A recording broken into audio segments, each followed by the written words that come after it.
Afternoon. We thank everybody for coming out this afternoon to receive this very valuable information. Can you hear me? Yes. To hear this valuable information from Dr. Curry. And I'm going to give you an introduction of who he is.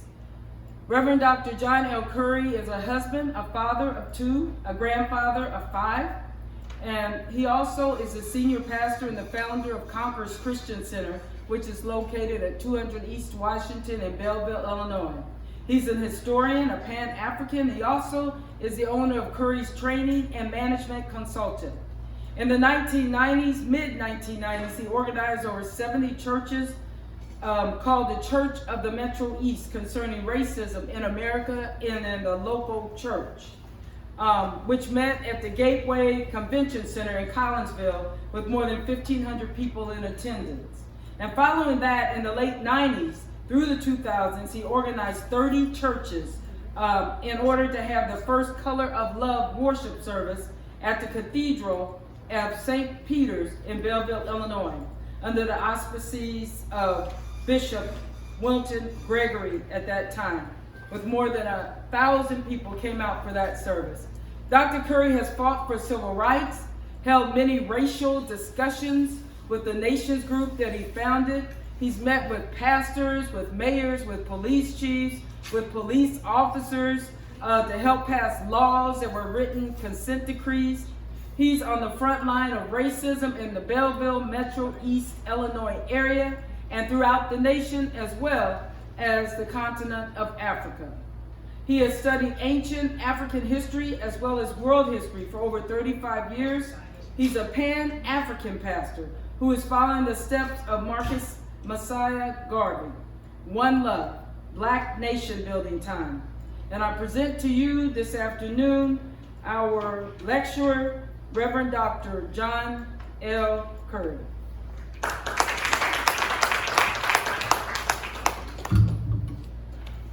Well, it is good to see you here today.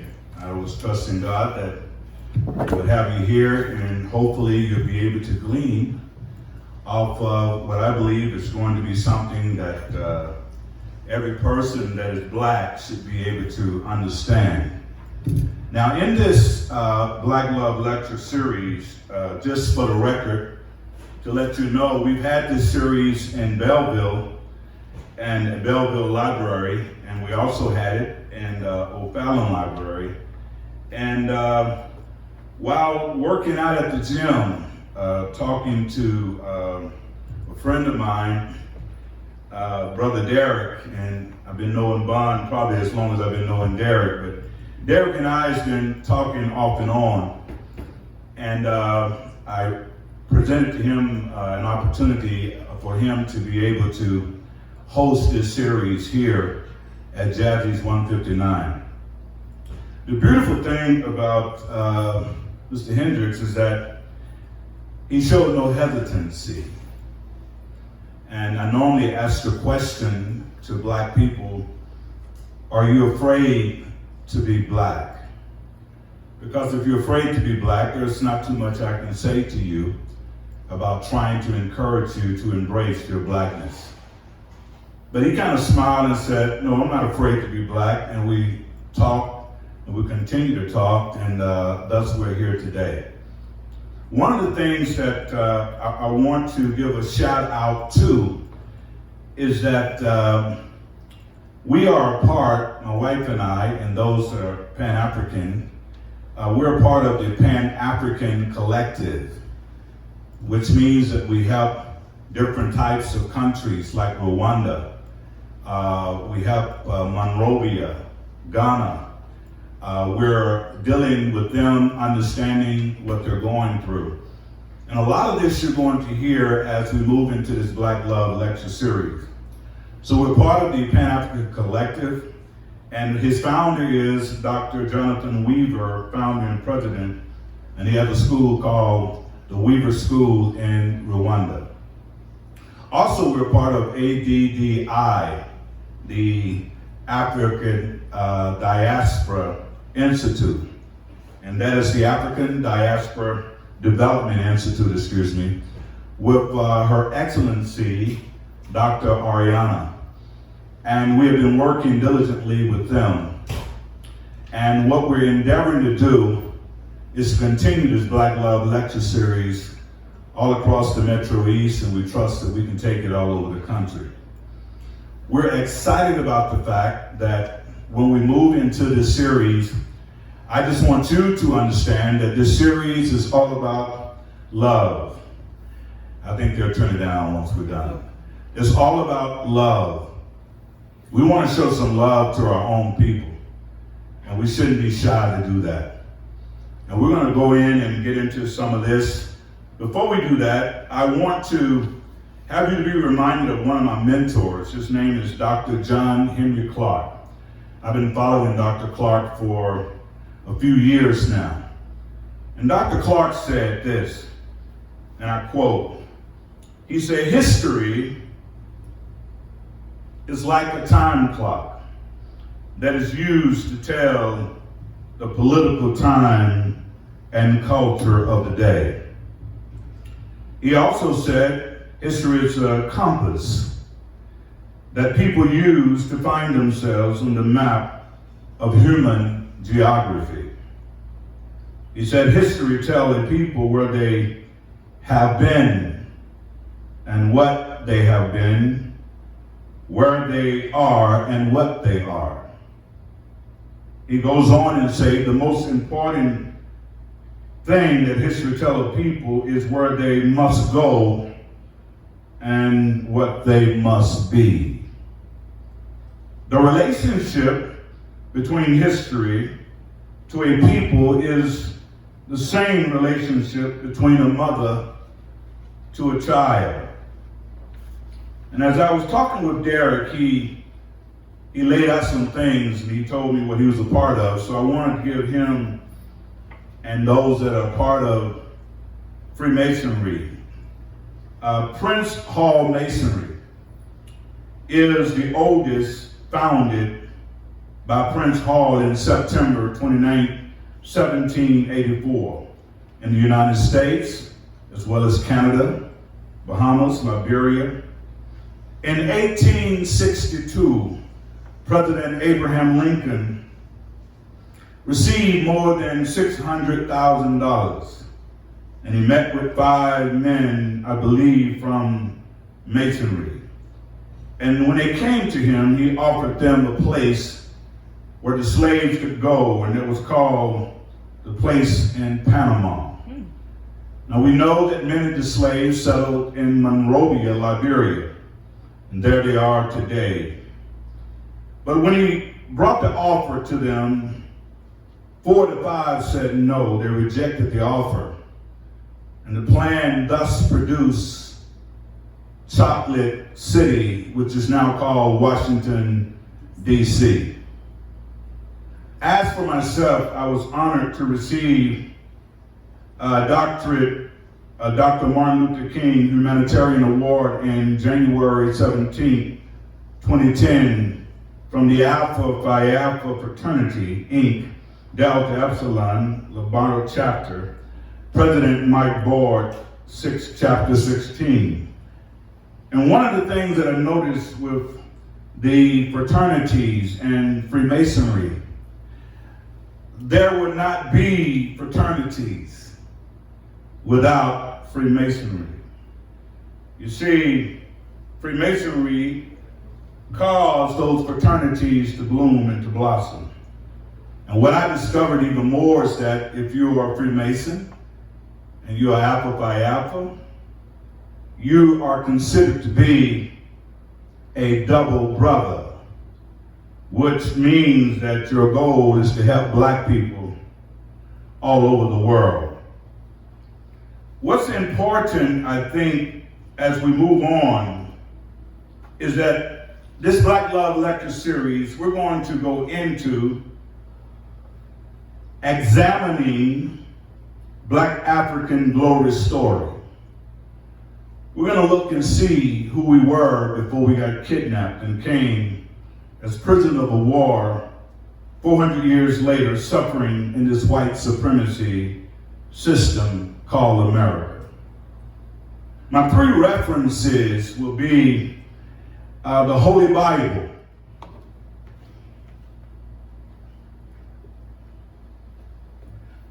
think it's important that when we talk about black history, we must talk about the Holy Bible. The other references would be the social constitution of the United States of America. And then we will be dealing with the social construct of white supremacy. I will re-examine the 13th, 14th, and 15th Amendment. I will also look into America's black urban feeder systems, how those systems work, and how they work in order to fill our new plantations, jails, and prisons. I will also examine the critical race theory, CRT, this theory where many of our white supremacists do not want us to re-examine. It's amazing that they don't do that with the Jews.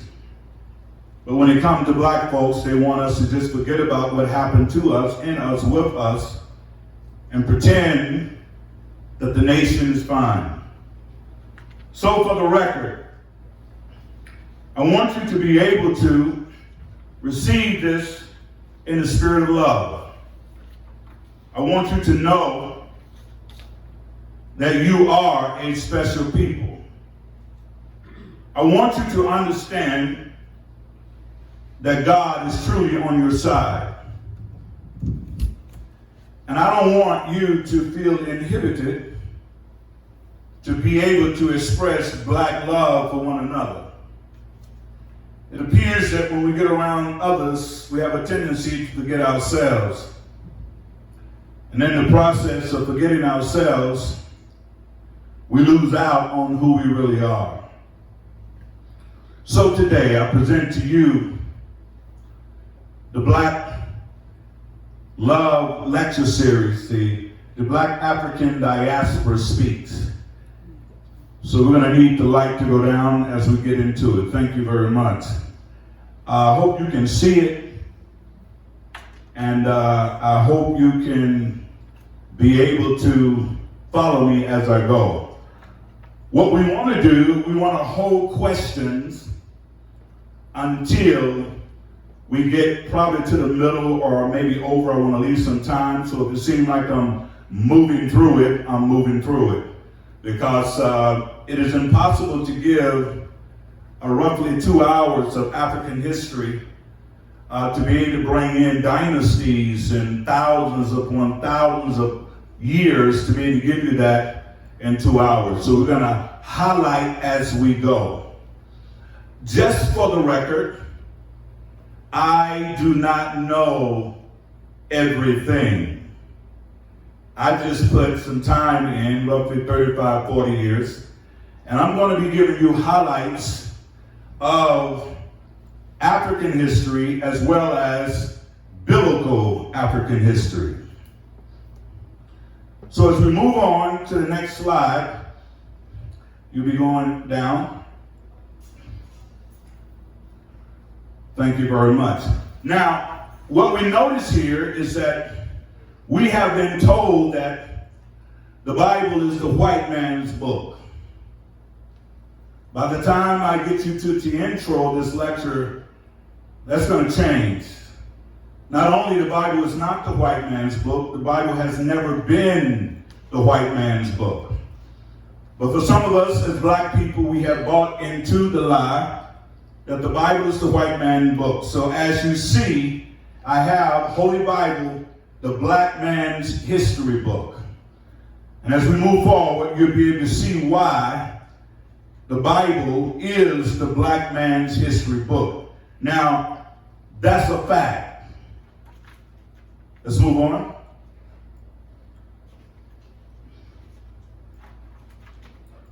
We're going to deal with the Black African glory story, kings and queens.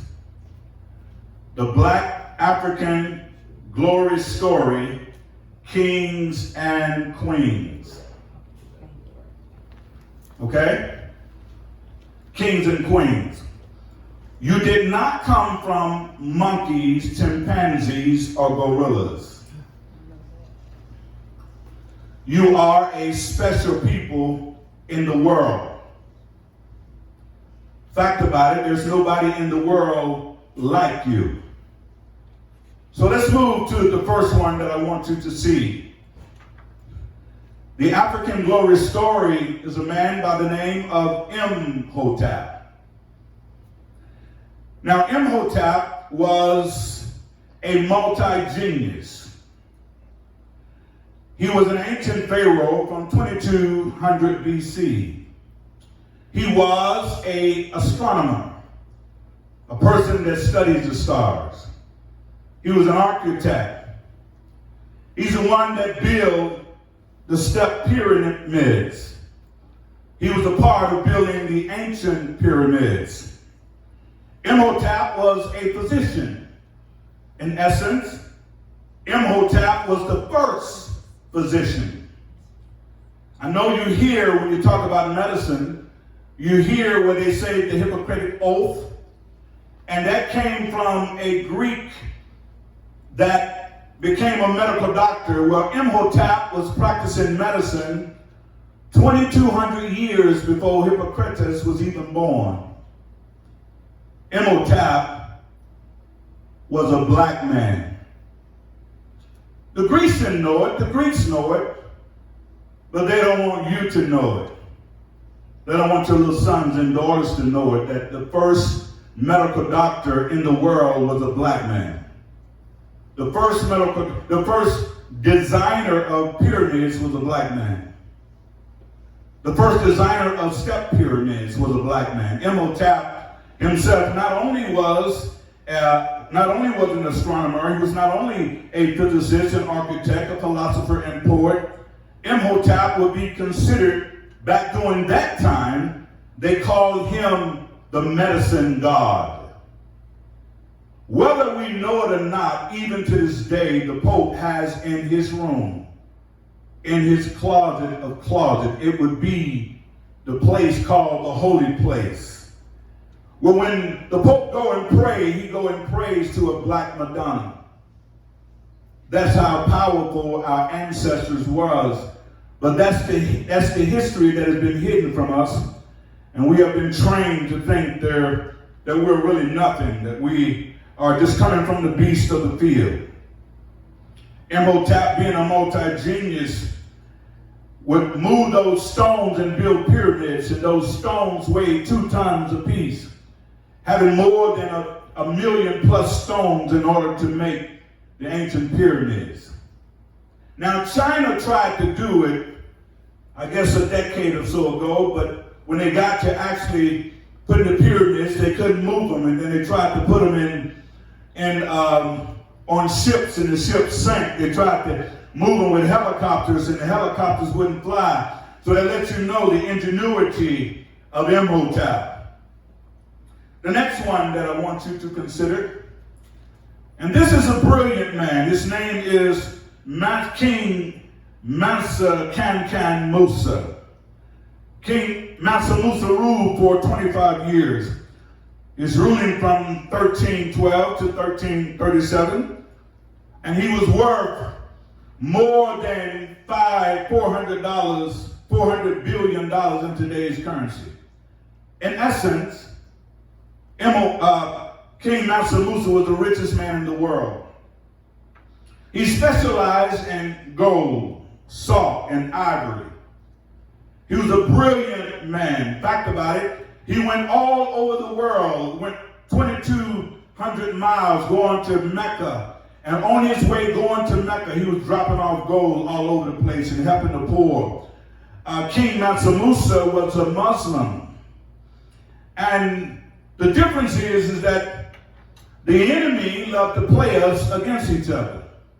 Okay, you Muslim, just for the record, I was at the Million Man March, invited by Brother Akbar Muhammad, and I was there on the platform at the Million Man March.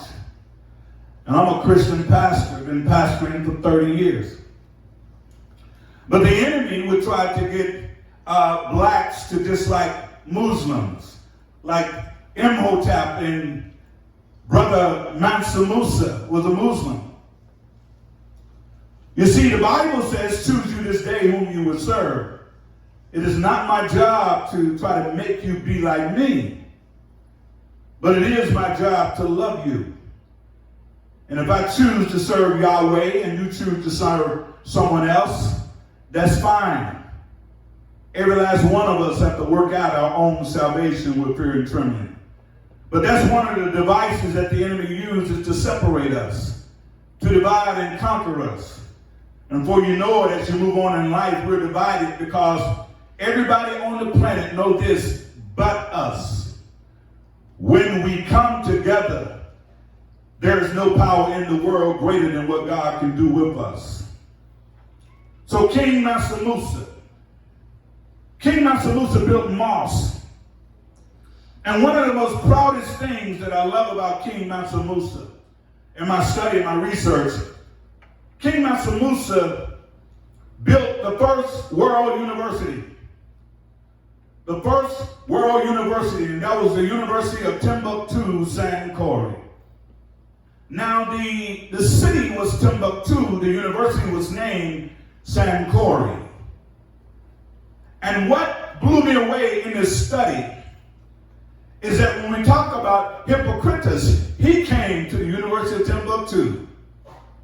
When we talk about Plato, Aristotle, Socrates, Euripides, and Aristophanes, all of them had to go to the University of Timbuktu. Timbuktu was the most powerful university in the world. There was none like Timbuktu. What happened in Timbuktu, you had more than 100,000 students, more than 25,000 professors. And in Timbuktu, the core area of studying, was astronomy, mathematics, history, medicine. Fact about it, Imhotep was one of the advisors to help them at the University of Timbuktu. Now understand this, is that if you got Plato, Aristotle, Socrates, Euripides, and Aristophanes coming from Greece to Africa and the empire of Mali, studying medicine, studying what is, how do you evaluate a thing? If it's wood, what makes it wood? If it's iron, what makes it iron? Studying the isness of a thing and the stuffness of a thing. This was all done through the help of King Mansa Musa, a brilliant strategist. So when you think education, you want to think Imhotep. When you think business, you want to think King Mansa Musa. Let's go to the next slide. The thing that got me with Makeda, Queen of Sheba, that's why I say, as black men, we need to honor our black women because they've laid down some brilliant foundations over the centuries. And Makeda, Queen of Sheba, 960 BC, was the queen of Ethiopia who fell in love with King Solomon. And Makeda was black, and she was played in the movie by Halle Berry in the role of Queen Sheba. Also, when you look at this, you can find her role as well in 1 Kings chapter 3, verse 5 through 12. See, she's all in the Bible. The Bible is the black man history book. You can find it in 1 Kings 10, 1 through 3. You can find it in 1 Kings 10, 13. Matthew 12 and 42. Luke 11 and 31. The Queen of Sheba fell in love with Solomon. And when she finally made her round to visit Solomon and met him, and she was fascinated with his wisdom, the word says that she went away running, saying the half has never been told. She was mesmerized by his wisdom. Makeda, Queen of Sheba, was black. King Solomon was also black. Let's move to the next one. We also have Queen Cleopatra of Egypt, 69 through 30 BC. What I found interesting with this young lady was that she was only 17 years old, but she almost destroyed Rome by herself. 17 years old, she later on went to be involved with two men, and both of these two men were European males. One was named Julius Caesar in Rome. The other was named Mark Antony. And they both bear her children, and they end up falling in love with her, and she was using the strategies in order to help her country in Egypt. Now, when I say Egypt, that's the Greek name. But the real name for Egypt is Kemet and the Nubians, the Nubian civilization. Knowing that gives you a different picture on how we must address some of the African names that are over there today. The next slide we have, in this African glory story, we have King Hannibal, 247 BC. He had 80,000 infantry and 12,000 cavalry. He had 40 African war elephants. Well, what does that mean? He was a brilliant strategist. He was always going against those that was coming to try to destroy Africa. He was such a brilliant strategist until he took all of his men and went up through the Alps. If you know anything about geography, in the Alps, you're going up where there's nothing but snow and ice. 40 water elephants went up through the Alps in these little tight spaces, and he made it to Rome. The Romans was terrified of him because they never knew what King Hannibal was going to do. And again, he was a black man. He conquered the major portions of Spain, France, Italy, and some parts of Rome. He went on to dominate Rome during the period of time where they thought that they was running the world. That's King Hannibal. The next one is interesting because they love to show this one, Shaka, king of the Zulus, 1818 to 1828. He was a strong leader, a military innovator, and a revolutionary war man. The beautiful thing about Shaka Zulu was that when Shaka Zulu showed up, all of his enemies ran. And in this recent history, Shaka Zulu showed up, and the people was trying to figure out, how can we defeat him? So he's a brilliant strategist. And the fact about it is that the strategies that King Hannibal used and the strategies of Shaka using, America's military are still using today. We as a people are not what they say we are. And that's why it's important for us to recognize it's time for us to exhibit some black love to one another. Moving on. One of the most fascinating things that I found in studying the black man's history book, when you really know as a black man or black woman that you're in this book, it will cause you to read it more.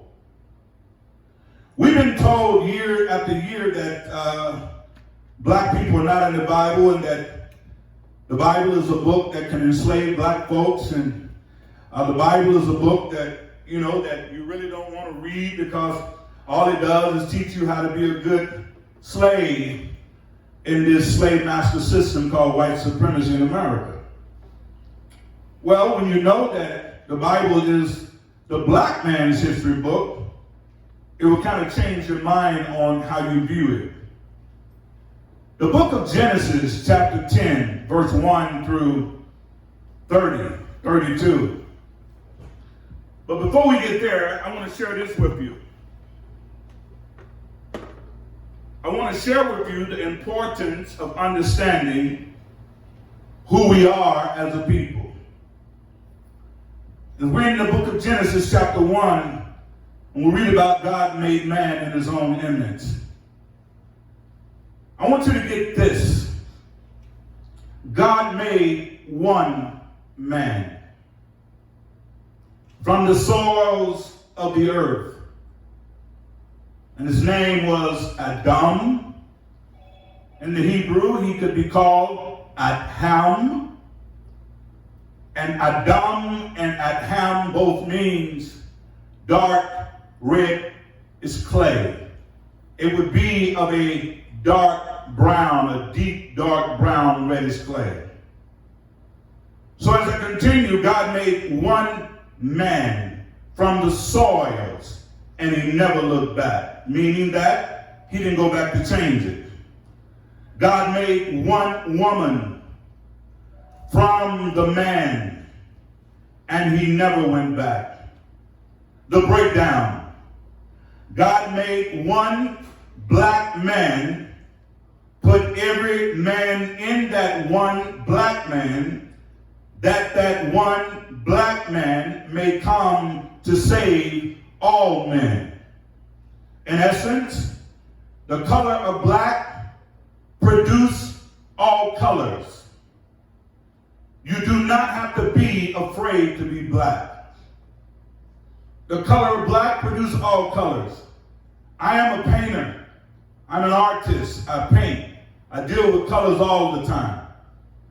Every color comes from and through black.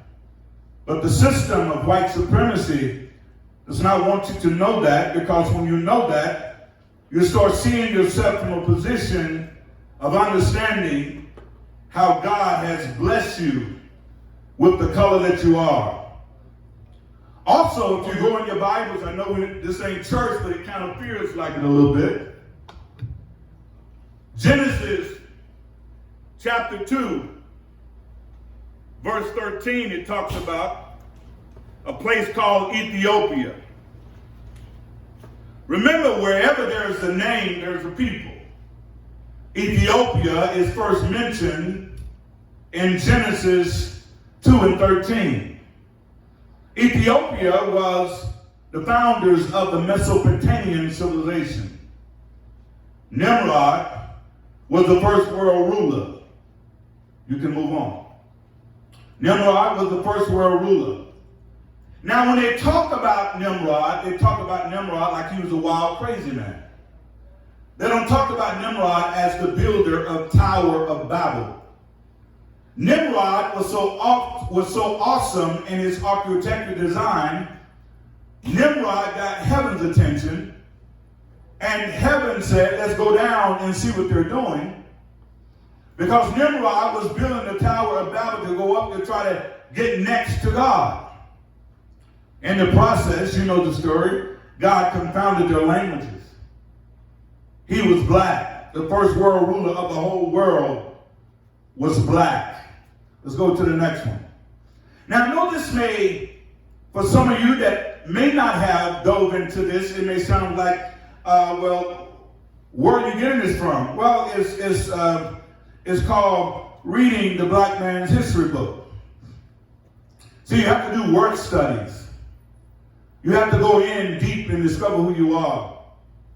And when you do that, you'll come to an understanding that the Bible is really talking about us at least for the first 4,000 years. And by the time we get to Rome, we move into some other things, but we're already dealing with that from Rome. Now here are the Table of Nations. The Table of Nations, the Hamitic Black African family tree.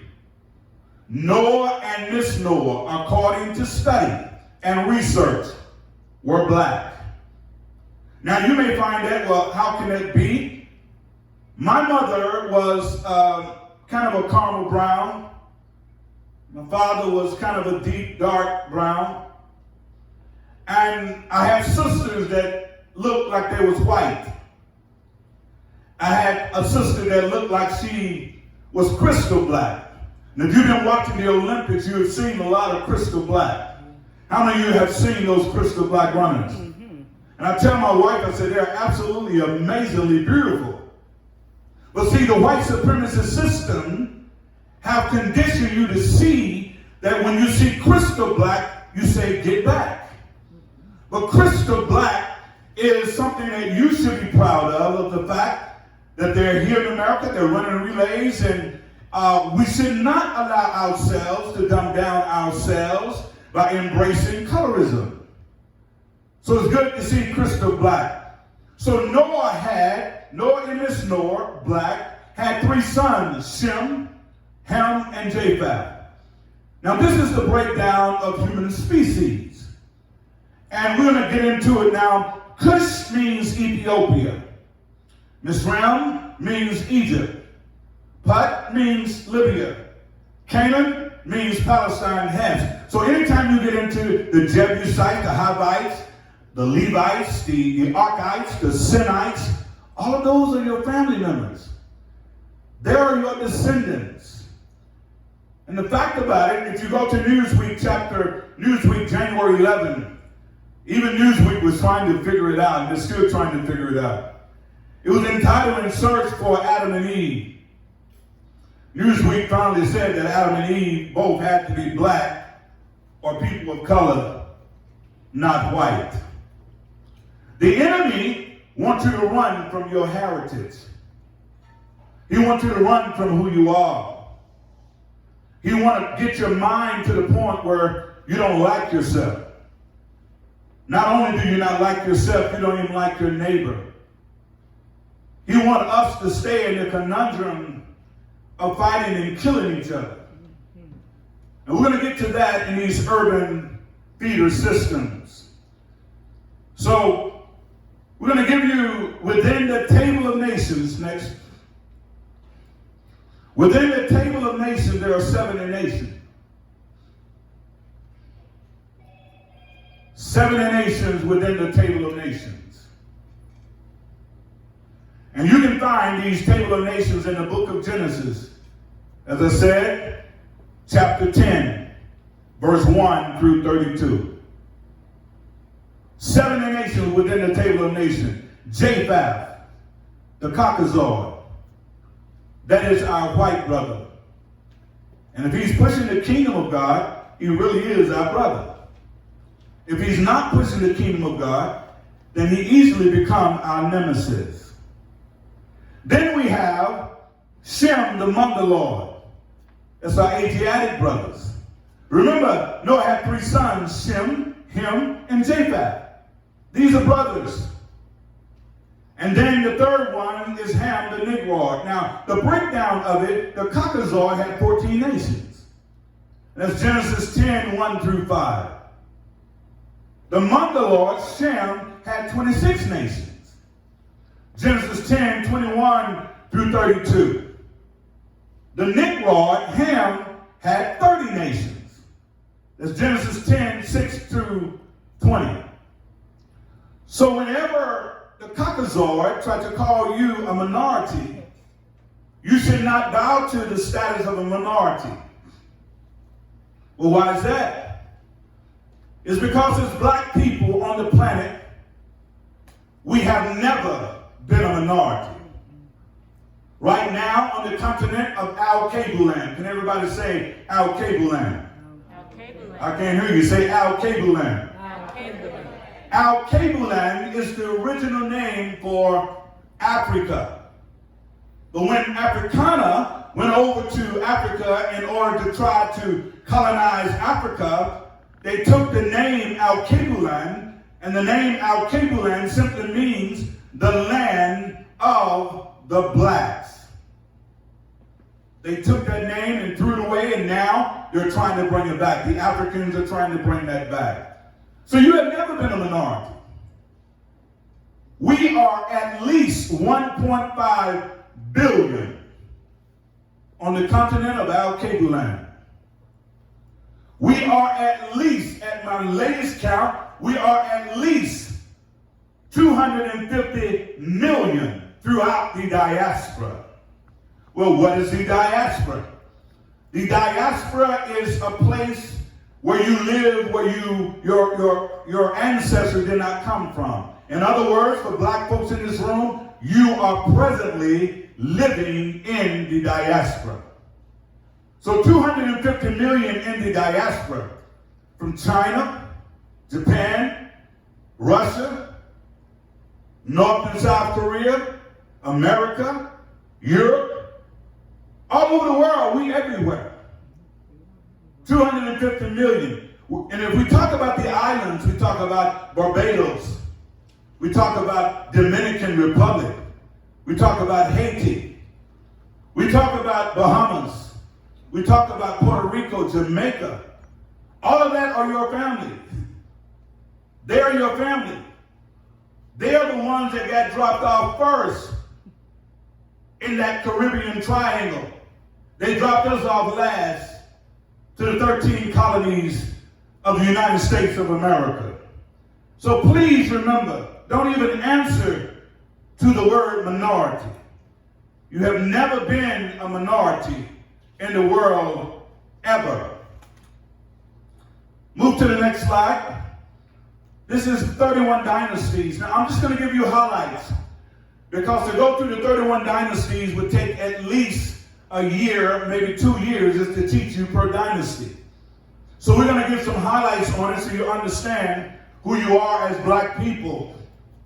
That you are super people. You are very important people. If you only knew how great you really were, or you really are, you wouldn't be going along to get along. You'd be standing up.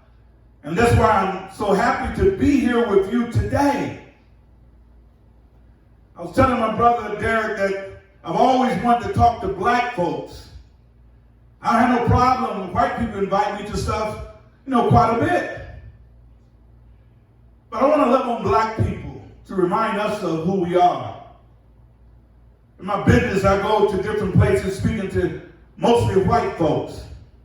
It's rare, many times, for black historians to talk to other black folks, because sometimes we come to the table with different types of bents. We got this, and we're struggling with who we really are. And this is why this is good, Derek and Bonds, to be here to talk to black people about being black. You are an amazing group of people. We go to the first dynasty, or shall we say the pre-dynastic period, with the Kemet and Nubians. By the time we get there, you can see from Dynasty 1 and 2, you got Namar, the unified the upper area. These are all black folks, okay? By the time we get to Dynasty 3 through 6, we have the Pyramid Age. Remember I was talking to you about Imhotep. Imhotep was a master designer, okay? Imhotep also came during the time where he was building, and everybody, even to this day, they still think aliens came down and built the ancient pyramids. How many of you have ever heard that before? That aliens built the pyramids. But it was your people, my people. Your people and my people, our folks, have done some marvelous work throughout the world. By the time we get to Dynasty 11 and 12, we get to the Middle Kingdom, literary arts. So when you think about literary arts, you think about religion, you think about literature. All of that came through black people. You see, black people, you are the parent to every other race group on the planet. And check this out. They know it. It's just that many times we don't know it. The Greeks normally paid homage to Africans for helping them. 13 through 17 dynasty was the second intermediate era where the Asians invasion. Now normally what they do, they come in and steal your gold, platinum. In other words, if you got a cell phone right now, if you got a cell phone, your cell phone could not work if Africa shut the door on America and the world. Your computers would not work.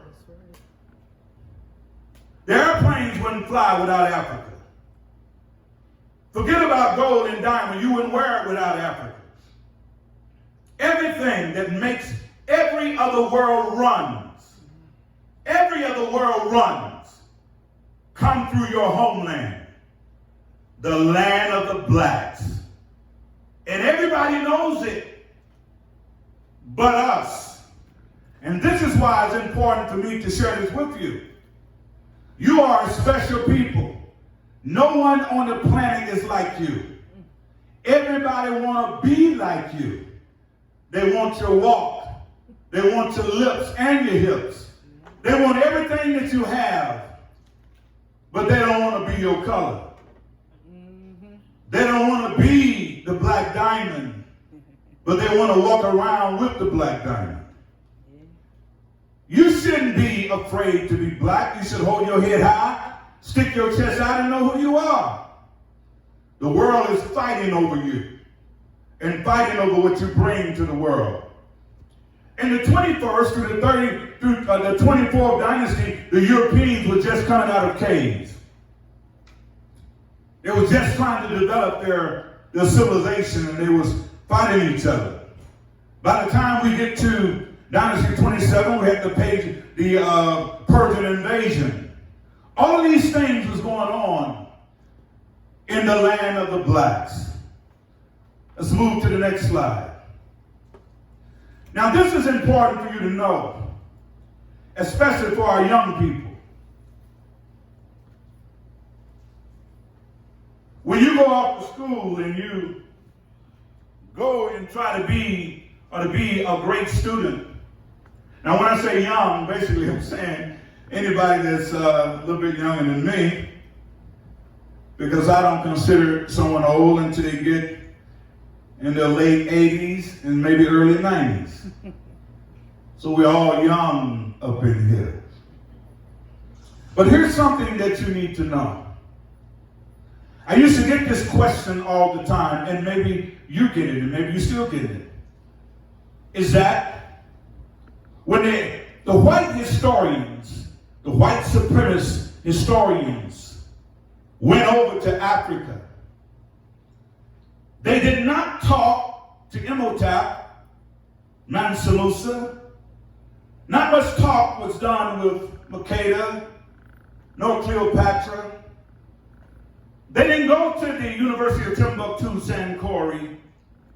They didn't talk to any of them. What they did, they went out to the bush. Yeah. And they found them bushmen that barely had clothes on. They found them bushmen that was out pretty much half nude. And they labeled them savages. The reason why they labeled them savages is because they showed those images all over the world. And that's Africa's problem right now. Africa has a marketing problem. And if you take a world tour through the internet and you go to cities like Accra, where my wife and I will soon be going sometime this year, you go to all of these cities and you'll see buildings like in Chicago. You see all of this stuff, but when they talk about Africa, they show it as primitive. And that is for you to keep your mind thinking that our people came from monkeys and gorillas. But the question that I would get from some students from time to time, the question was, who civilized who? We're going to examine that right now. Who civilized who? The first blacks are the first black man, first black woman, first black family, first black nation, and first builders of ancient world civilization. You have never been second. Not in the world. You've always been first according to the world.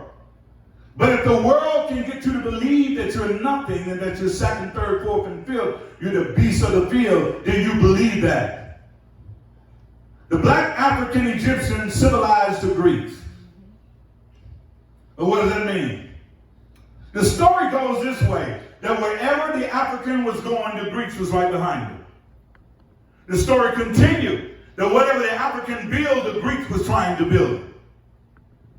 African influence on the Greeks was so amazing that even to this day, if you go get an encyclopedia and you look and see the comparisons and the relationship between the Africans and the Greeks, the actual Greeks will tell you that they got their civilization from the Africans.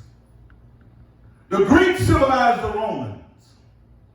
Rome was in the back cage. Rome was struggling to be Rome. Rome was doing things that Rome should have been doing. The Greeks civilized the Romans, and then the Romans turned around and put the Greeks in slavery. The Romans civilized France, Spain, and all of Western Europe. Therefore, they all got their civilization from the black African Egyptian. Now the question may be going through your head, well, why is he always saying the black African? You would think those two things are synonymous. If you're African, you're black.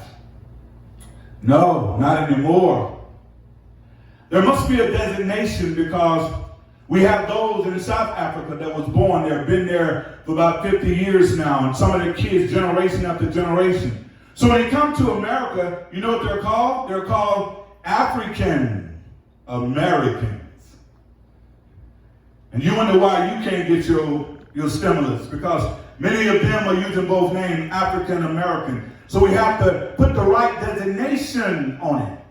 Black African Americans. Next slide.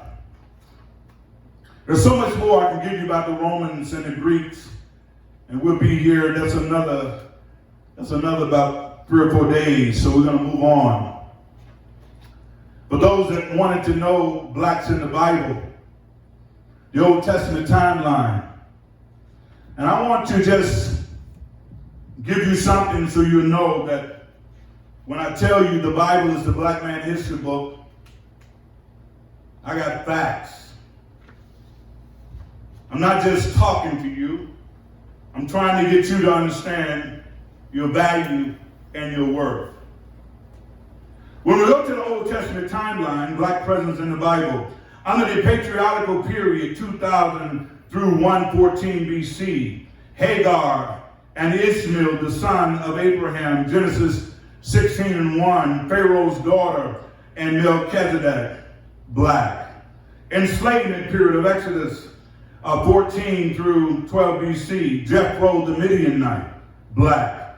The mixed multitude, black. The Cushite wife of Moses, black. The Judges period from 12 through 1000 BC, Rahab the harlot, black.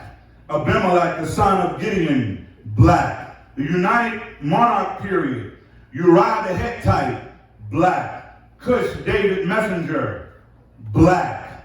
By the time we get to Pharaoh's daughter, Solomon's wife, black. Queen of Sheba, black. The divided kingdom period, 992 to 722 BC, we find Jezebel, the daughter of Ishbaal, black. We find in Judah kingdom period, 721 through 569 BC, Abimelech, the Ethiopian, black. Through the exile period, the restoration period.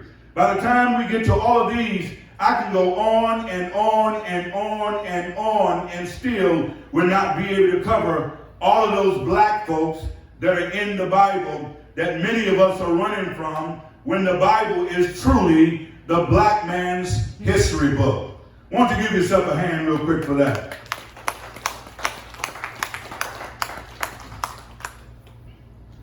And you would say, well, why is he going over all of this stuff? Why is this even necessary to even talk about? And that's what I would say. I thought about it a long time ago. I spent 35 years of building race relations. I've written my own manuals on how to love everybody. I was the one that specialized in loving everybody. I was chased by the Ku Klux Klan at 9 years old. And I grew up with an intense hatred for white people. And when I say intense, that's exactly what I mean. But one day, in Waukegan, Illinois, I moved up here and I started seeing all these different colors. I saw Hispanic, Chinese, Japanese. And they wasn't acting like the ones that was down in Mississippi. So my heart began to get a little melancholy, a little softer. And as my heart got a little softer, God was moving with me in a different way. So therefore I went to a private university after I had a full ride scholarship to Jackson State University, football and track and field.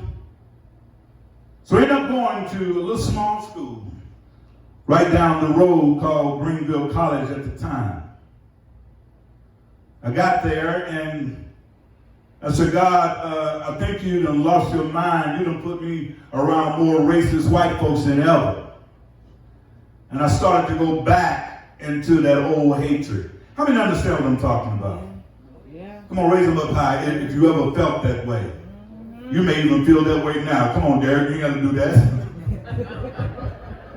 Derek put up both hands. And I found myself just mad all the time. And I formed a group at Greenville College called B equals W. Blacks are equal to white. And from there, I began to do what I do. I had a professor to tell me, you don't belong to the school because you're not smart enough. And he looked at me and laughed. You're not smart enough, John. Now, mind you, I did get into school on academic probation. So maybe I wasn't smart enough. When I got into school, I began to study. And I would study around the clock. See, I have to learn my style of learning. How many know what I'm talking about? Wave if you know what I'm talking about. Once I learned my style of learning, I graduated from a private Free Methodist school in 3.5 years. When a white man told me that I'm too dumb to be here.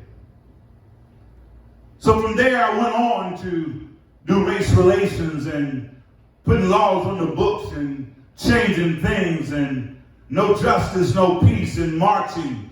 Spent roughly 35 years doing that. And then God whispered into my ears, where are we at on time? 1 hour. 1 hour, we'll get it done. He whispered in my ears and began to tell me that you spend a lot of time doing this. Going to form the first church of the Metro East, as you heard in the introduction. Colored Love worship service with Archbishop Gregory, myself as keynote speaker in both situations. I kept reaching for the white man,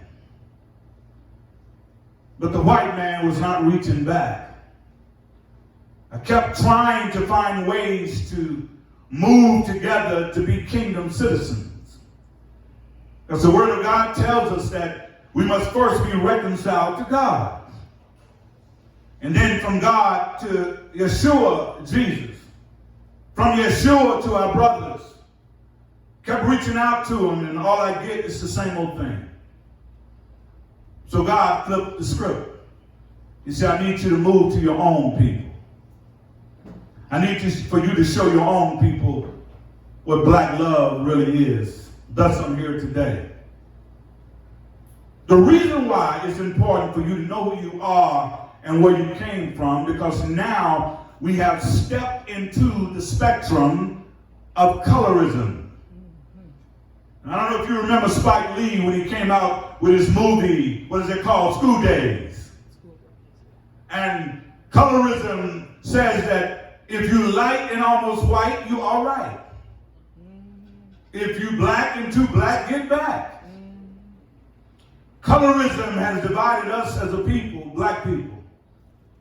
And many of us are still trying to fight through the curse of Willie Lynch that he put upon us to have us to go against each other because of the light of the skin. So we go to the next slide. I want you to consider this. I went to 6 pastors in the Metro East. Every last one of them was white. My phraseology was, do you have a minute? They said, yes. So all I need is a minute. I just need you to answer this question for me. And they looked at me and said, well, what question is that? I said, I received this question in my IPA program.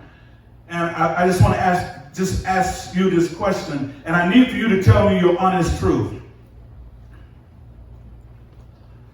And the first white pastor I went to, real large church. You know, see, sometimes they think you're supposed to be impressed by the size of the church. It's not the size of the church, but the maturity of those that are in the church. So I asked him this question. I said, why do white people hate black people so much? Now note this. This was not planned. This was God sending me. You have to know when he's talking to you.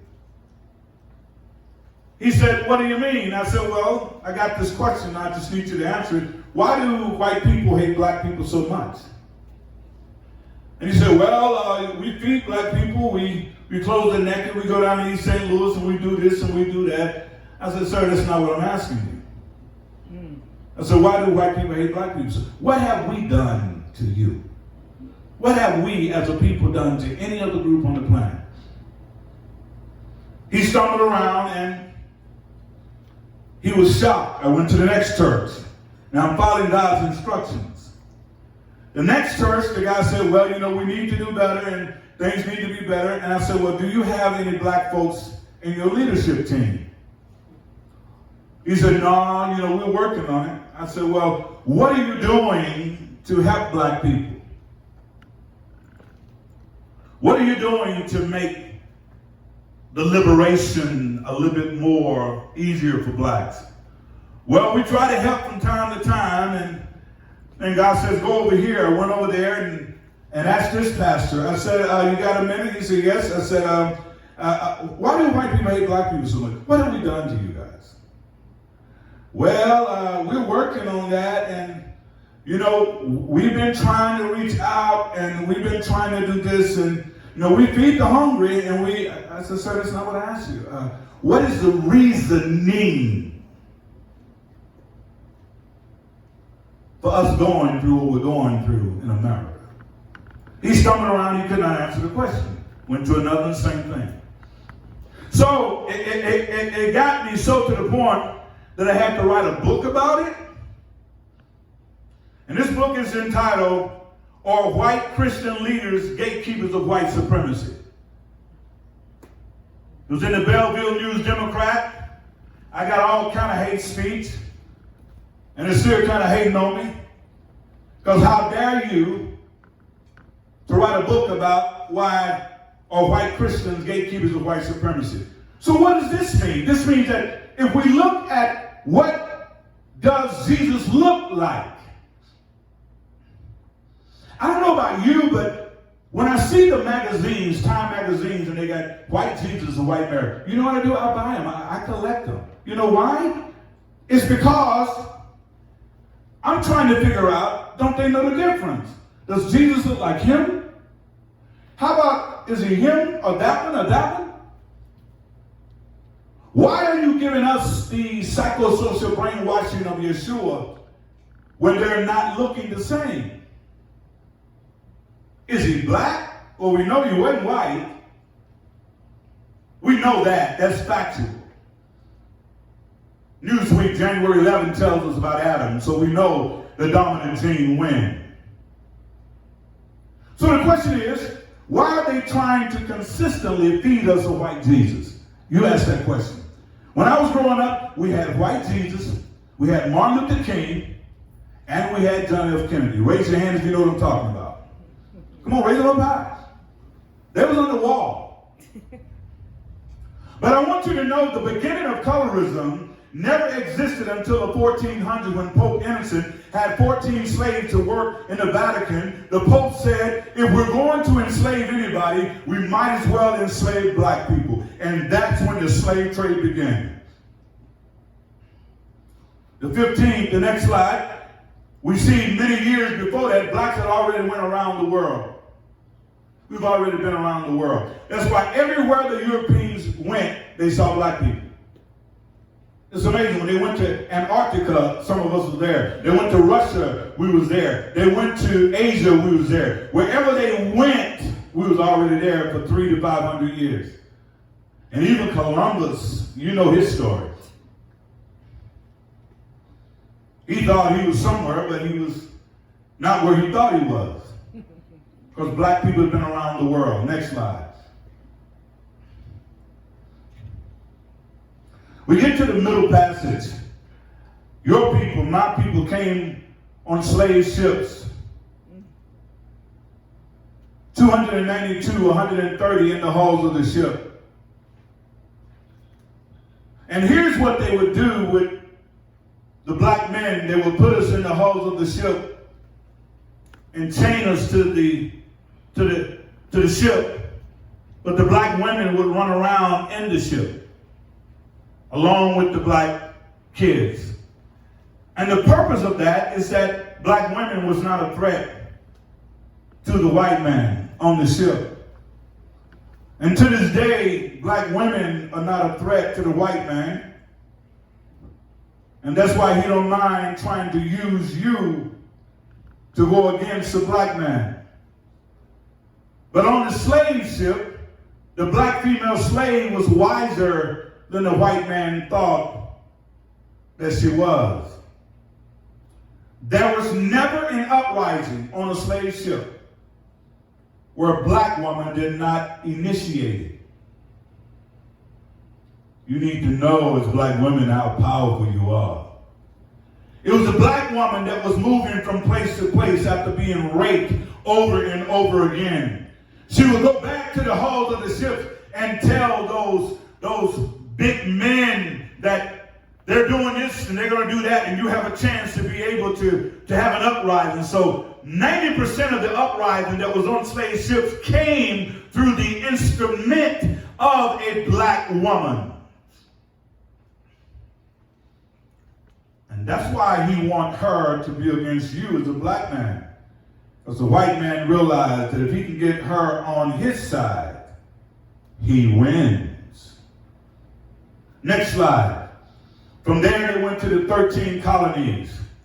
Virginia, 1619. New York, 1628.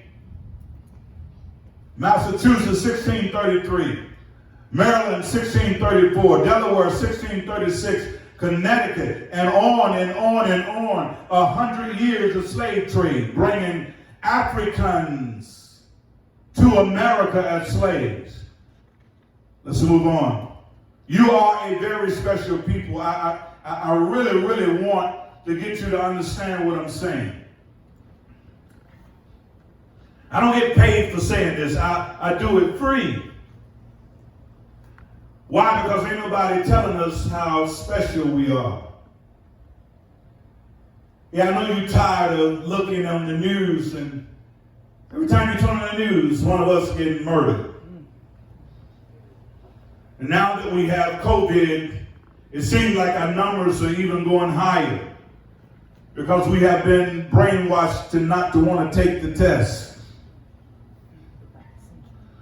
We're in a situation now where we have to decide that we're going to be who God needs for us to be. As black people, we are hurting all over the world. Hear me when I tell you that. And we're going to get on the continent of our cable line, but we're hurting all over the world. And now they want you to think that Africa is your problem. They want you to think that Africa don't love you. When Her Excellency, Dr. Ariana, and Pan-African Collective, along with myself, are trying to reach across the United States as well as the globe to remind our people that we are needed on the continent. Our young Africans are leaving Africa in groves. They're being set up by the trap. They're going to France and China and being treated like slaves. So I want to encourage you to think black, be black, understand black, and don't worry about nobody that's trying to tell you, you're too black, but just operate in black and watch what God will do with your mind. We have to love each other. Next slide. There was a young man by the name of Kanye West. How many of you know him? Know of him? Kanye West. Kanye West suggested that African American slavery was a choice because we didn't fight back. There was a young man over in Africa, fact about it, Africa right now has 1.5 billion people, and their ages are from 17 to 30. Africa is a young continent. 17 to 30. And they're doing some great things on the planet. But Kanye says, well, we didn't fight back. Do you see that head in that brother's hand? But we didn't fight back. That is the Stonewall Rebellion, September 9th, 1739. In the colony of South Carolina, 25 whites killed, 35 blacks killed. Next slide. The Haitian Rebellion. In the Haitian Rebellion, and get this now, I was over in Haiti, spent roughly 2 weeks in Haiti as a college study tour, and I was on the hill where the fight was.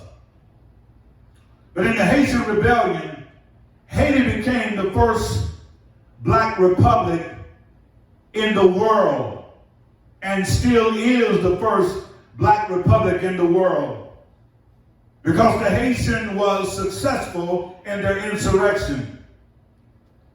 The Haitian liberated themselves as slaves as they fought against. Now get these people they fought against. They fought against the French colony. They fought against Spain. They fought against England. They fought against America. And this is why they do nothing to help Haiti. Because America does not want to help any group or any nation that has defeated her. Can you imagine ex-slaves defeating the most powerful country in the world? This is why America did not want to help Cuba.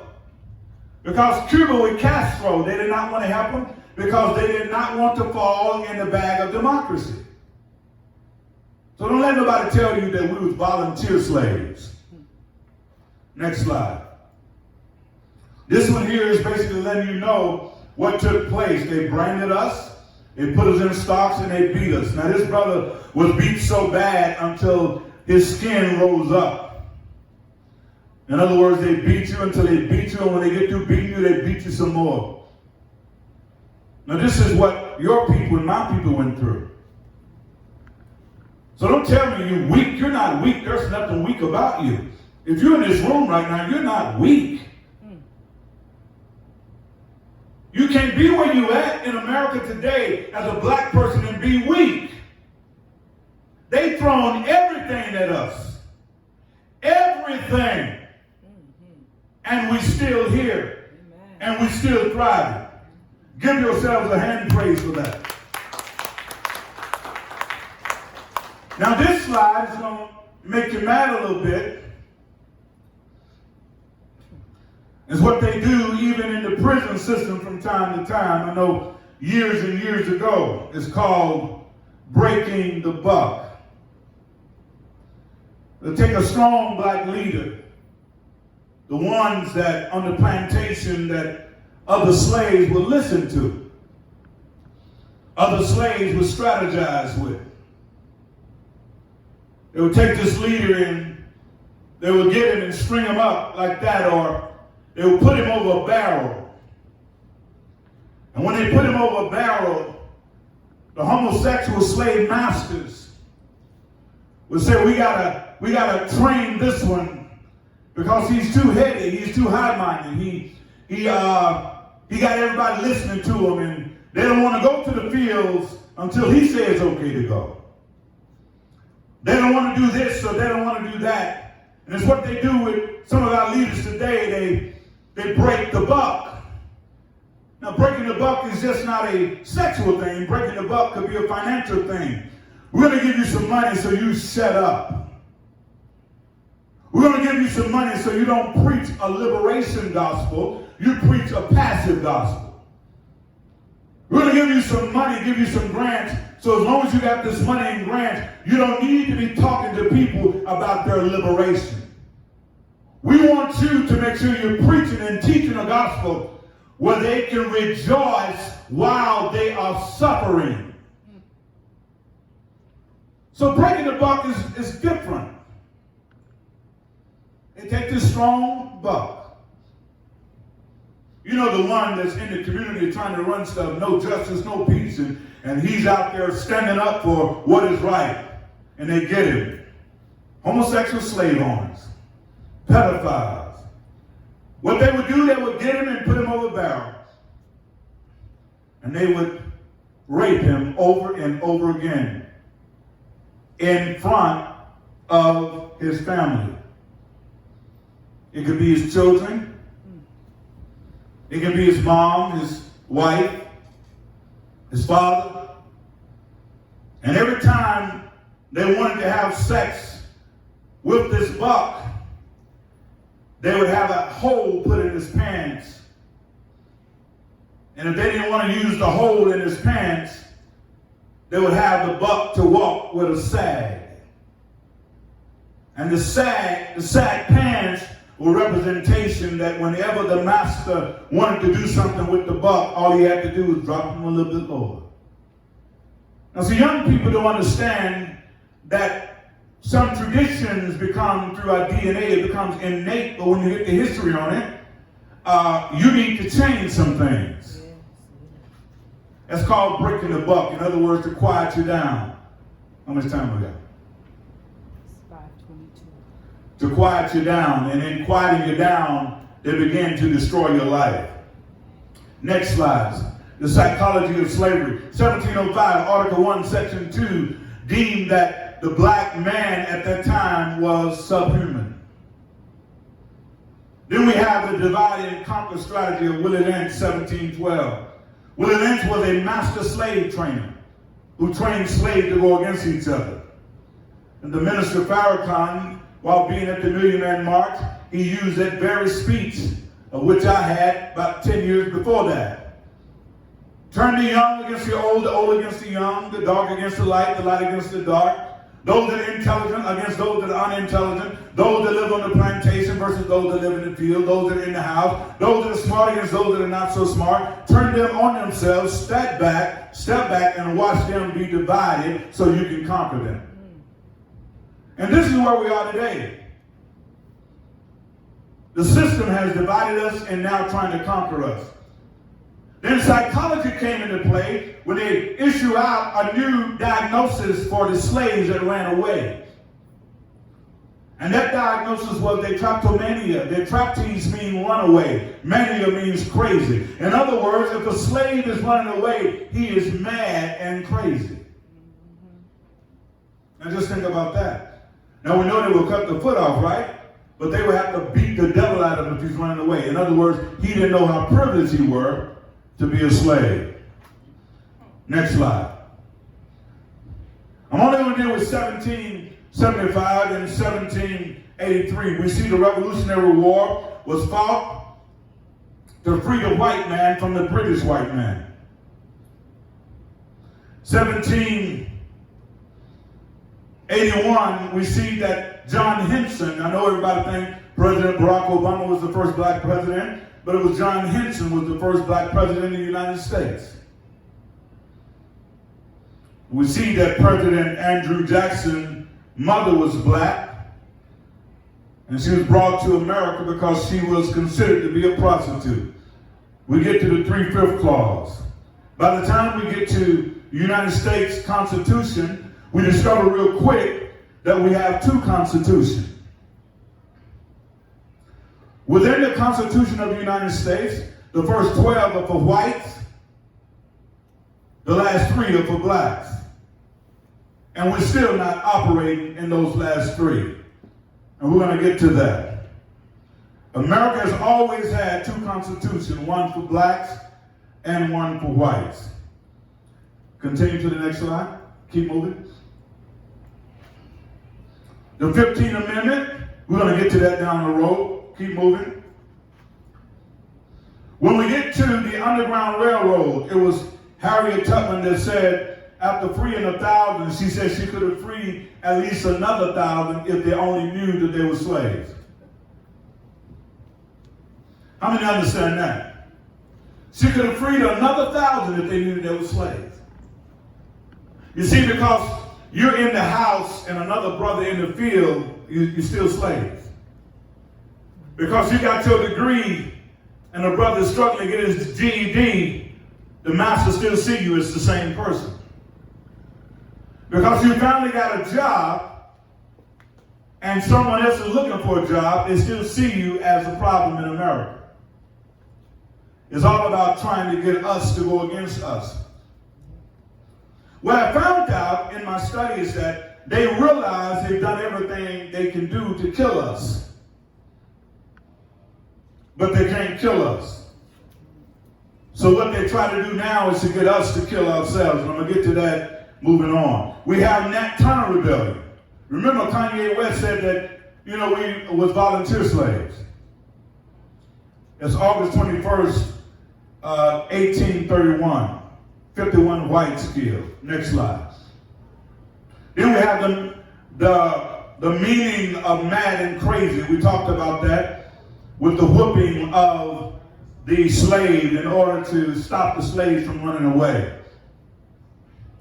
It was in 1797, Dr. Benjamin Rush who said that black skin came from a disease called negritude.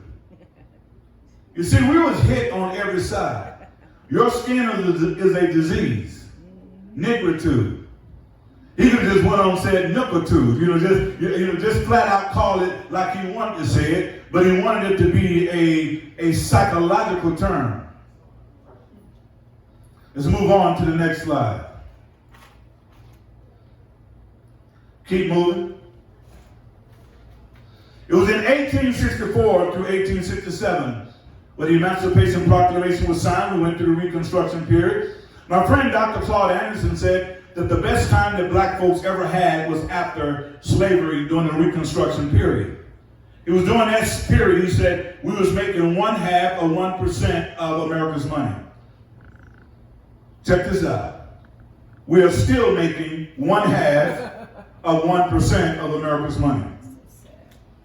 You see, we think we're moving forward, but where they get us at, they give us incremental changes. So we look at superstars and we look at all these people that are doing great, and we think somehow we are doing great. What happens to us as black people when one person get out, we think, well, the system is working. No, the system is not working. The system is only working when all of us are moving forward. And as blacks, our tendency is that, well, I don't live in East St. Louis anymore. I live in Shiloh, or I live in this big, beautiful house somewhere else. Where if they're struggling in East St. Louis, it's just a matter of time before the bullets come to you. We think individual success means black success. You can't tell the Asians that. The Asians are not in prison. I worked in prison for 25 years, and I may have seen 1 or 2. The Jews don't spend their time in prison. Why? Because they move as a people, and we have to learn to move as a people. When we move as a people, we're only winning when all of us are winning. Now, as we shift, I'm going to share something with you. Go to the next slide. I was thinking about this and I asked myself this question. Wow, the white supremacists have skills. They know exactly what they're doing. When they released black folks, 1861 finally got it done in 1865, 64 to 65. They was already strategizing on going to our homeland. 20 years later, after American slaves ended, the scramble to colonize Africa was at the Berlin-Brussels Conference of the Congo, ended in 1884. In other words, they were strategizing to carve out Africa, to make Africa as a part of their base system. Here's what our problem is as black folks. Africa is the only continent where we have welcomed all civilizations. And all civilizations we have welcomed to our wealthiest dinner table. They have been eating our food and still abusing us. The Europeans, the Arabs, the Portuguese, the Dutch, the Italians, the French, the English, the Indians, and the Lebanese, all have went to Africa to steal wealth to go back to their lands to build up their lands. Yeah. To this day, Africa don't have a manufacturer. I was talking to some of my colleagues over there, and I said, I have something that I need you guys to manufacture. They don't have a manufacturer. China is building manufacturing. All of the groups are going to Africa, taking what's yours. What got me frustrated was the fact that everywhere you walk in certain parts of Africa, you're walking on diamond and gold and cobalt and everything else.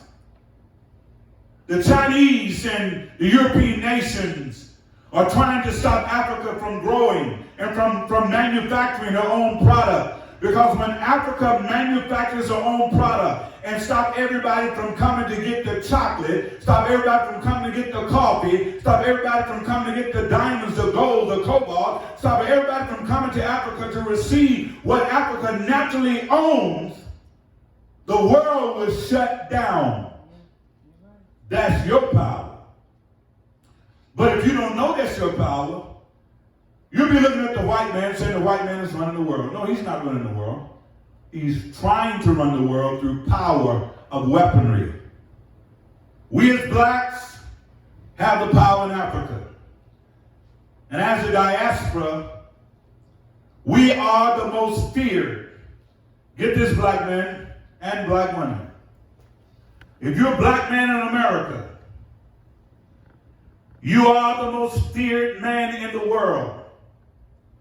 If you're a black man in America, you have been trained in combined warfare. If you're a black man in America, the world is extremely afraid of you. Why? Because they know you know the white man.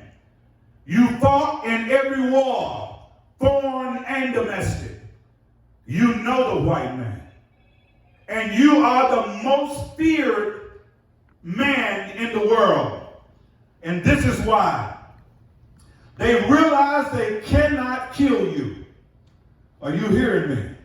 They realize they cannot kill you. So what do? They get you to go against, if you're blood, you go against the Crips. If you're a disciple, you go against the vice lords. If you're a vice lord, you're going against all these other gangs. And they love to turn you on yourself. Well, you say, how do they do that? They do that by dropping off van loads of guns in your neighborhood. They do that by dropping off van loads of drugs and stuff in your neighborhood. They do that by dropping off poison in your area. They go out and grab somebody that's against you, and they kill him, and then they say, you did it. Then they put you in the midst of the whole thing. Throw you guns, throw you weapons, and you go out and do to yourself to what they could not do in the last 1,000 years. That's why we have murder upon murder upon murder. And when you go home this evening, you look at the 10 o'clock news, you're going to see clearly what I just said. Black folks don't have gun manufacturers in our neighborhood. Black folks don't deal with drugs that come from Peru, Bolivia, come from Mexico. How they get in our neighborhoods? It's brought to our neighborhoods in order for us to annihilate ourselves. And as we move forward, I'm going to wrap it up. 25 minutes ago, thank you. I want you to remember this. And then we're going to have some questions for those that want to ask questions. And I know I have to get out of here. But if you got a few questions, we'll answer those questions. I want you to remember this. The character of black African people. This is our character. And when I examine this, I say, you know what? This is true. I could not deny that it was true. It is true. Not only is this our character in the United States, even after going through slavery, it's our character all over the world, on the continent of Africa and throughout the diaspora. The strongest thing about black African people is our willingness to be hospitable to strangers. That's who we are. We love everybody. But everybody don't love us. That's the strongest thing about us as a people.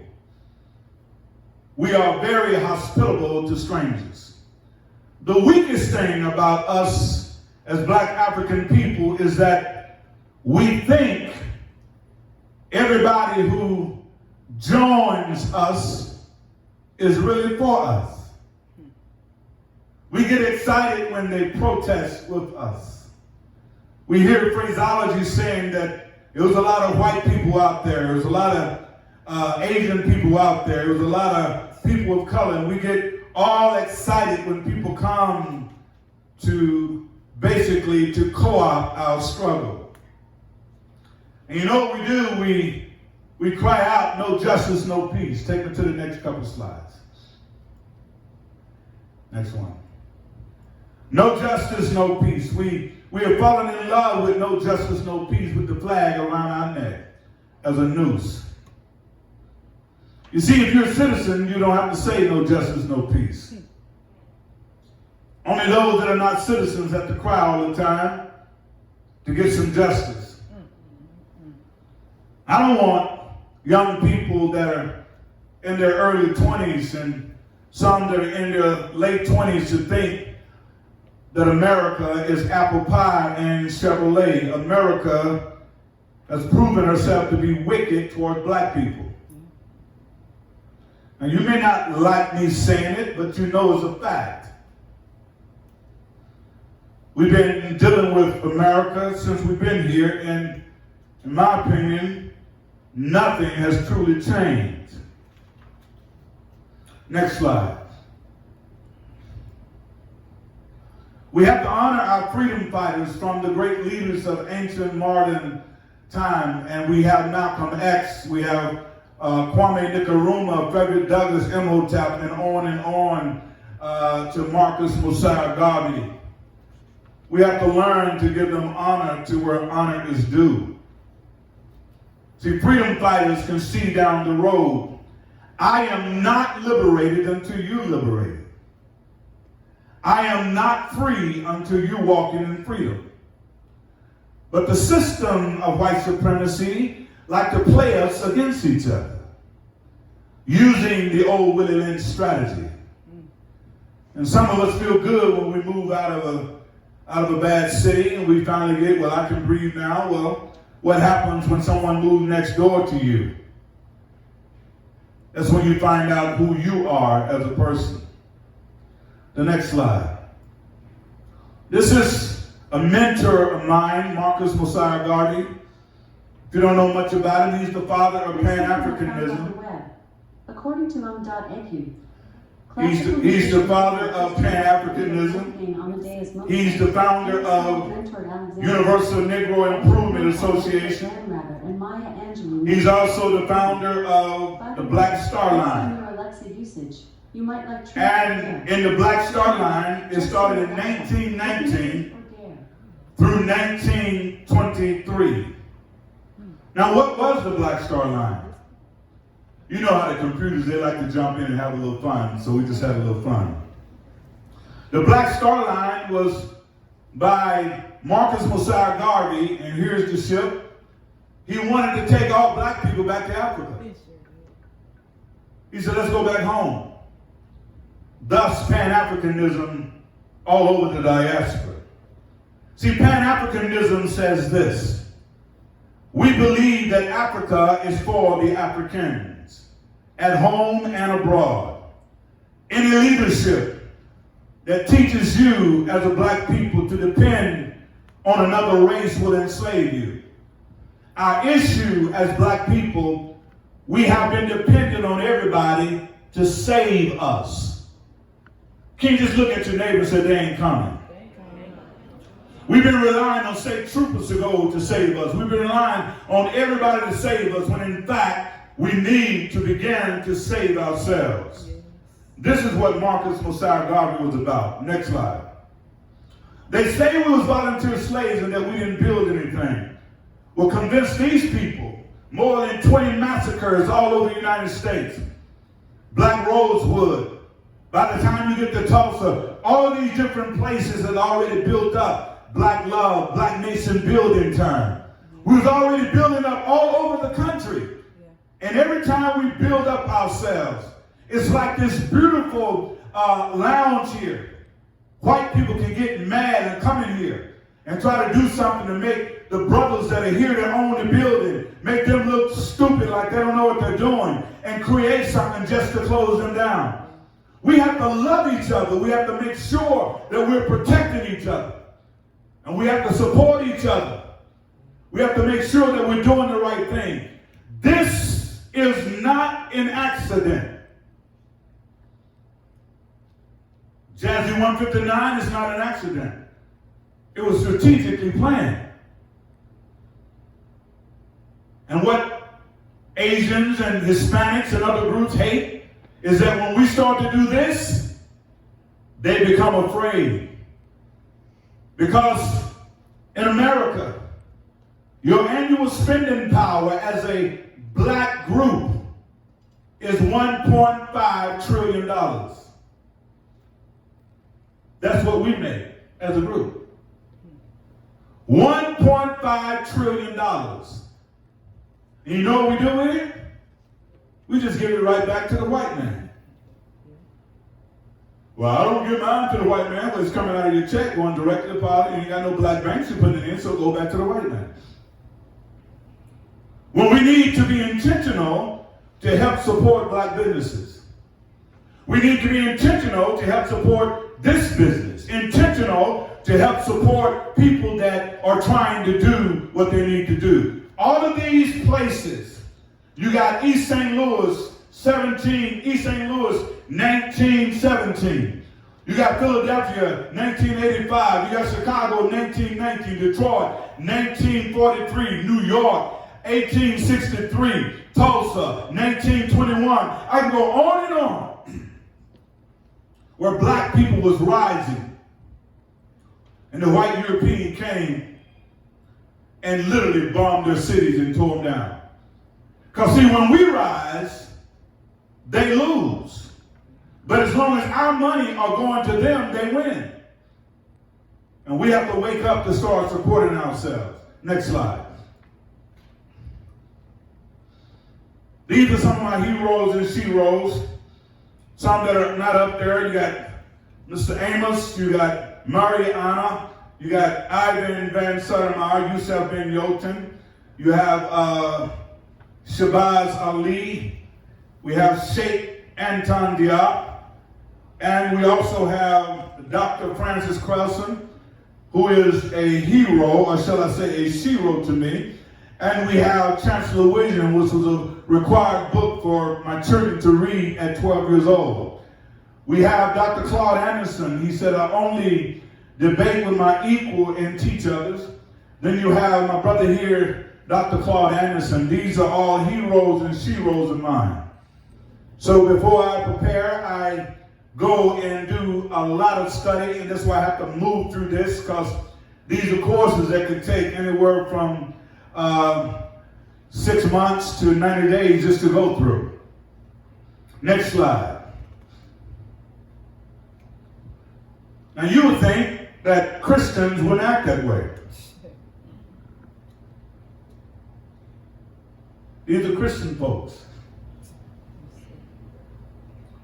Fact about it, they just love church. And that's why God had to move me off of the so-called Christian construct, because the Christian construct is a white supremacy construct given at the Council of Nicaea during the time of Rome in order to control other race groups by presenting to them a white Jesus, because they did not want to serve a black Jesus. It's strategic. It's not an accident. So they're burning this man right at the church, burning up the corpse of Mr. William Brown, Black Wall Street riot, Little Africa, 1919 to 1921. 300 people killed, and you've already heard and seen some stuff about that. Next slide. Human zoos, they even took some of our people, Ote Banga, put them in the Bronx Zoo, and put them around monkeys in the monkey house. And while in the monkey house, they would go and tease him and call him a monkey. Mr. Ote Banga was caged as a pygmy, 4'11" feet tall and weighed 103 pounds, exhibited in the New York Bronx Zoo, in the monkey house with monkeys. Also in St. Louis World Fair in 1904 to 1906. That's what they think about you. But some of it, well, they don't do that anymore. It's just in a different way. I want you to start loving yourself. No one is going to love you better than you love yourself. Let's move on to the next slide. Keep going. By the time we get to Black Wall Street, you see how beautiful that is? Can you picture Jazzy 159 in there? Yes, you can. Just a black business. But they got jealous. Take the next slide. And that's what they did when they get jealous of us. When they get jealous of us, they burn our stuff down. They create stuff. The reason why this riot took place because a white female said that a black male had raped her, when in fact, when you go back and do the study, they was girlfriends and boyfriends, but she did not want her father to know that she was dating a black boy. See how that works? Burn the city down. Not because of the relationship with the white woman, the white girl, and the black boy, was because they were sick of them prospering. See, I grew up in integration, not integration, but segregation. I'm used to seeing black stores. I'm used to seeing black hospitals. I was raised up in black grade school, junior high. We went to Wingfield High School in 1972, and we fought for at least 2-3 months every day because they was calling us all kind of names. We had teachers that did not want to teach us. So we thought that going to white school was better for us. We thought moving in white neighborhoods was better for us. But what we did, we gave up our power, our economic power. And now it's time to get it back. And that's why I host Black Love Business Conference. If you're a black business owner, you need to be trying to get especially your people in. Now I know at times you say, well, we're open for everybody, but you need to have your central customers to represent you. Because what happens if they get mad at you? You're done. Next slide. We went through the civil rights movement. You know the story. 1960s. See how they're marching, no, go back. You see how they're marching with Martin Luther King? No justice, no peace. See, the baton's going to have to be passed. I'm going to ask my granddaughter to stand up if you don't mind. Just stand up. See, the baton, my daughter, can you stand up? See, the baton been passed to my daughter. Now it's being passed to my granddaughter. They both have to understand that I may not see the results down the road, but they may. You may be seated. So they'll march with you, they'll protest with you while passing laws to destroy you. And you wonder why, when I look at myself, I wonder why here we are in 2021 and we're still going through the same thing. Next slide. You see, Martin Luther King preached love for all people. Isn't that right? He said love everybody. But Martin Luther King was shot by a white man. Malcolm X preached to love for black folks like I'm doing with you today. And he was shot by a black man. You see, there must be something that we must be willing to sacrifice. If I can't get it, I want my children to get it.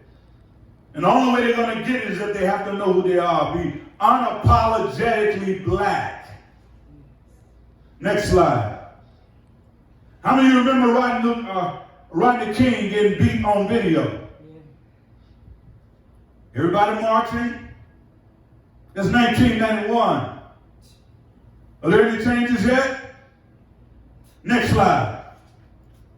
This is why 2020, knee on neck, George Floyd, I can't breathe.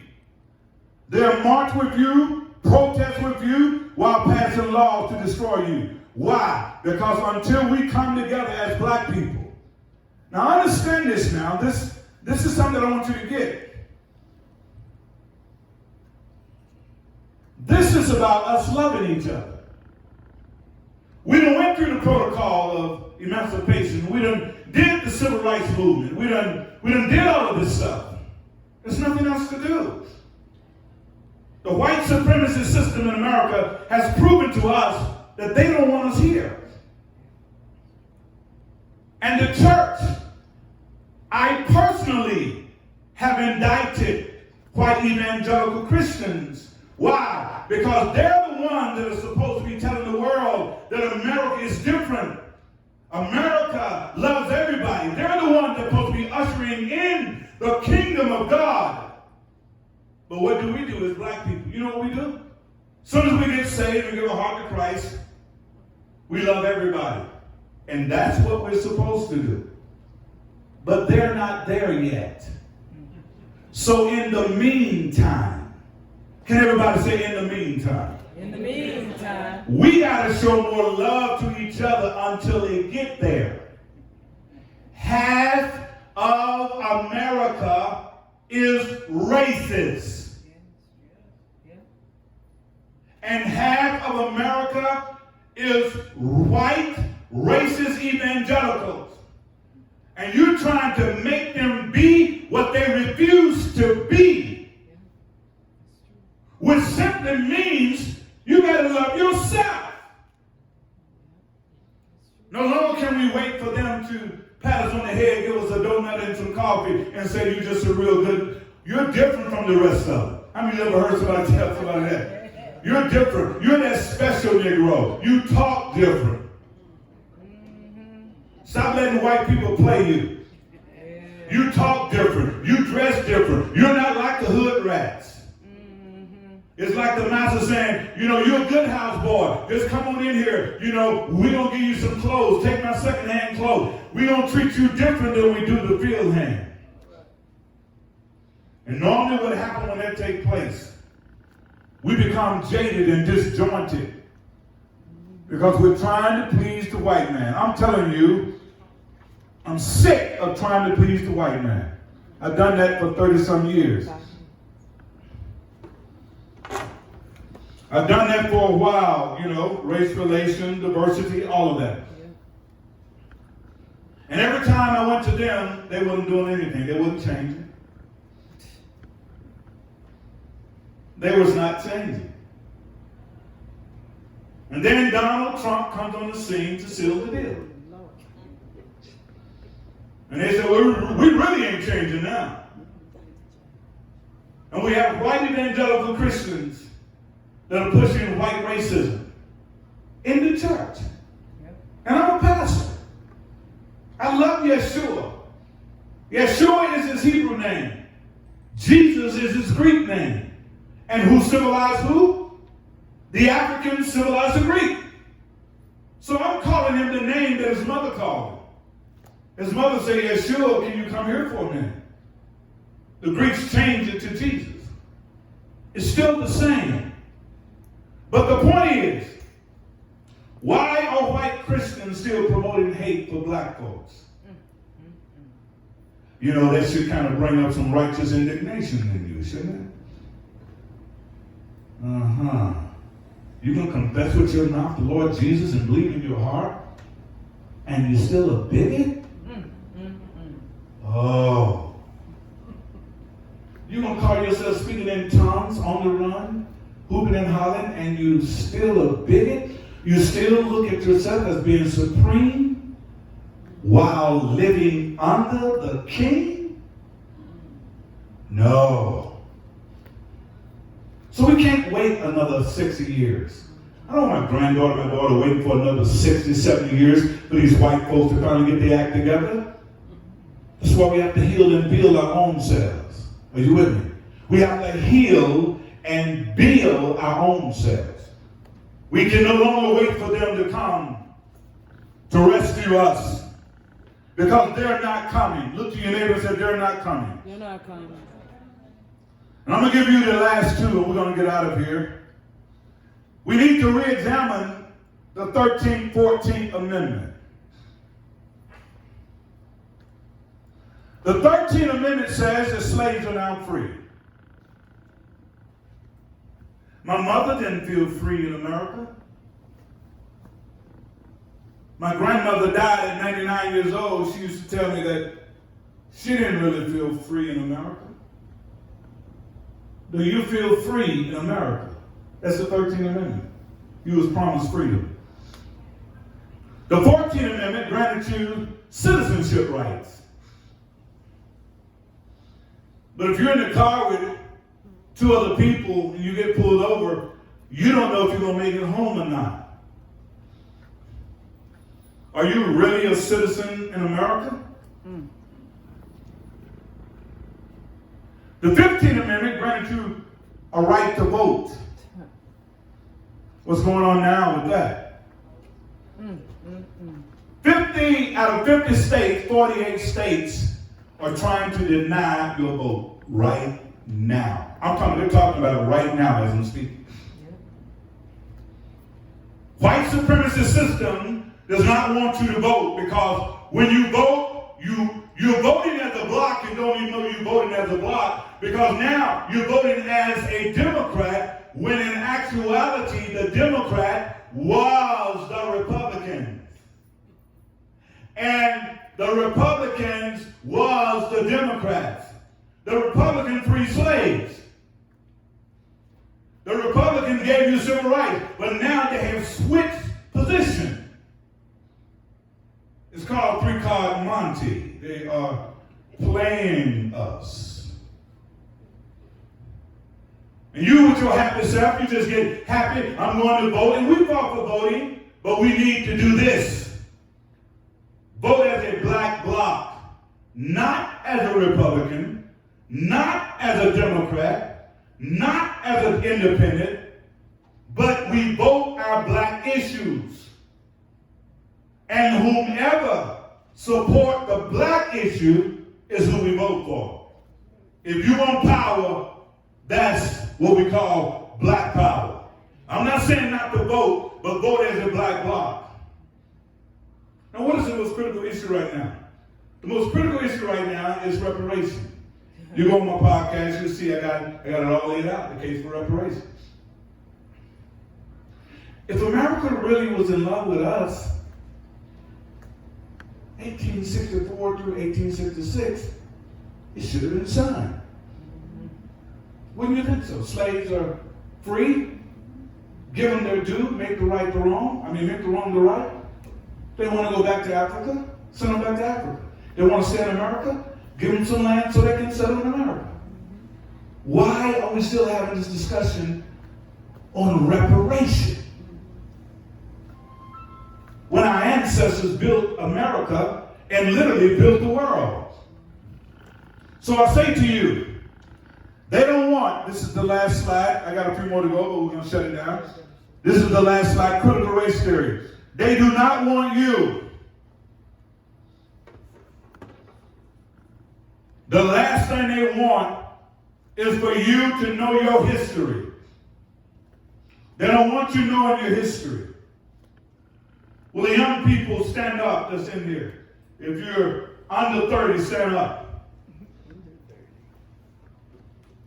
You're the ones I'm talking to. This is for you. They don't want you to know your history. When you start learning your history, they say you're a radical. You start learning your history, then they say you don't like white folks. When you start learning your history, they call you a militant. They say you're a radical. I will say to you, master your African history. Because if you don't, they're going to call you a pacifist. They're going to call you soft. They're going to try to work with you to manipulate you. And when you don't know who you are, you will never know where you came from. And if you don't know where you came from, you will not know where you're going. You may be seated. So I'm going to wrap it up with this. The next slide is that we got to get off the hamster wheel. Give me the next one. Keep going. And that's going to be the end. One more. I want to thank you for your attendance. And this is the end of this lecture. And I trust that I can get at least 1 or 2 questions before we leave. Is that okay? Anybody got a question? Anything you want to ask? Anything you want to bring up? No question? Well, I trust God you received it. I trust God you can believe it. And if you want any products, we have products over here. We have history that is already out. We got for black men only.